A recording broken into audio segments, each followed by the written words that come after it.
कभी फुर्सत हो तो जगदम्बे निर्धन के घर भी आ जाना।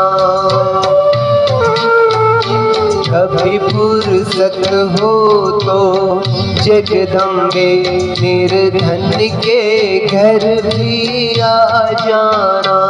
जो रुखा सुखा दिया हमें कभी उसका भी भोग लगा जाना। कभी फुर्सत हो तो जगदम्बे निर्धन के घर भी आ जाना।